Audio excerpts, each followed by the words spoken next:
ભુજ શહેરના મધ્યમાં આવેલ હમીરસર તળાવ ફરતે ચાલીને વોકિંગ કરવા જતા લોકો માટે સુધરાઈ દ્વારા બનાવવામાં આવેલ વોકવે જ્યારથી બનવા પામ્યો છે ત્યારથી જ વિવાદમાં સપડાયેલો છે।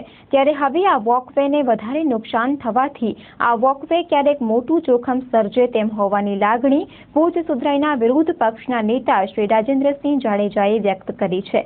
તેમના જણાવ્યા પ્રમાણે વોકવેના માર્ગમાં બનાવવામાં આવેલ ડોમની હાલત એવી છે કે તે ગમે ત્યારે તૂટી પડી શકે તેમ છે। આ જગ્યા અગાઉ 2.5 ફૂટ જેટલી બેસી ગયેલ હતી અને હજી સતત આ જગ્યા નીચે બેસતી જાય છે, જેના કારણે હાલમાં આ જગ્યા 3 ફૂટ જેટલી નીચે બેસી ગયેલ હોય તેમ લાગે છે। આ વોકવે બનાવવામાં શરૂઆતથી જ મોટો ભ્રષ્ટાચાર થયો હોવાનો આક્ષેપ કરતા તેમણે અહીં કોઈ મોટો અકસ્માત સર્જાય તે પહેલા પગલાં લેવાય તેવી માંગ કરી છે। શ્રી જાડેજાએ આ અંગે ચંચળ ન્યૂઝ સાથે વાત કરી હતી। અત્યારે જેવી પરિસ્થિતિ પહેલા હતી એને પરિસ્થિતિ અત્યારે છે।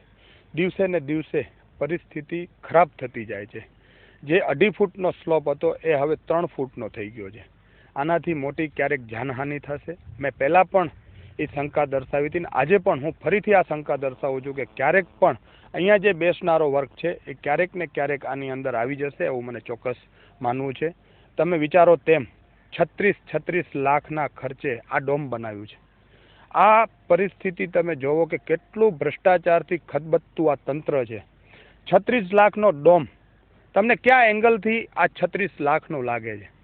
જે 10 લાખની અંદર જે બનતા ડોમ હોય છે જેનામાં લોખંડ વાપર્યું છે, સિમેન્ટ વાપર્યું, પણ 10 લાખથી અંદર એના 36 લાખ કરાવે છે।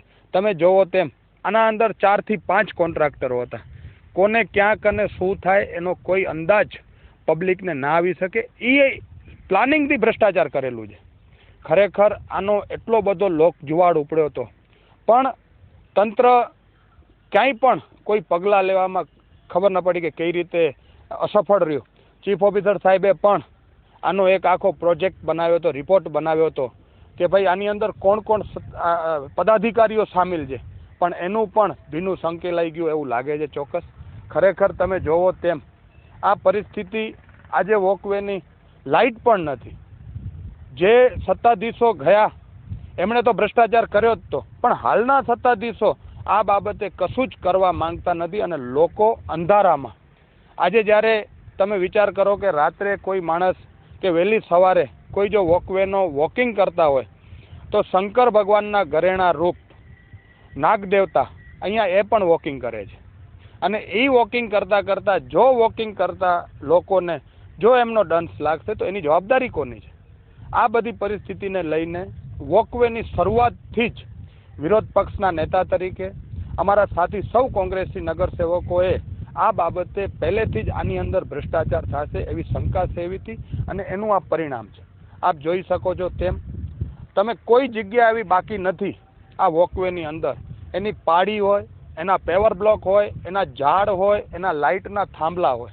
લાઇટના થાંભલાની કિંમત તમે જે રીતે જોવો છો એ રીતે જાણે ચાંદીના થાંભલા હોય એટલી કિંમતના આ લાઇટના થાંભલા મૂક્યા છે। આનાથી મોટું ખરેખર તો ભુજની કમનસીબી છે કે આટલું સારું લોકેશન હમીરસરની જે એક નજરાણું છે, જે નામદાર મહારાવે એક કલ્પના કરી હતી કે મારું ભુજ એક એવું ભુજ લાગે કે એની અંદર હમીરસરને ફરતા લોકો અહીંયા કને ટળવળી શકે, લોકો હમીરસરનો આનંદ લઈ શકે। આ હેતુથી જ્યારે નામદાર મહારાજશ્રીએ હમીરસરની સ્થાપના કરી હતી, આજે આ તમે જોવો છો કેટલું સરસ લોકેશનને આવી રીતે ખરાબમાં ખરાબ કામ કરી માત્ર ને માત્ર પૈસા પોતાના ખીચામાં નાખવા માટે કરી લોકોના પૈસાને ભ્રષ્ટાચારની રીતે આવી રીતે વાપરવામાં આવ્યા એ ખરેખર બહુ દુઃખની વસ્તુ છે। અમે એટલું જ કહેવા માંગીએ છીએ કે હવે અમે કલેક્ટરશ્રીને પાછી અમે રજૂઆત કરવાના છે કે આ બાબતે ઘટતું કરે।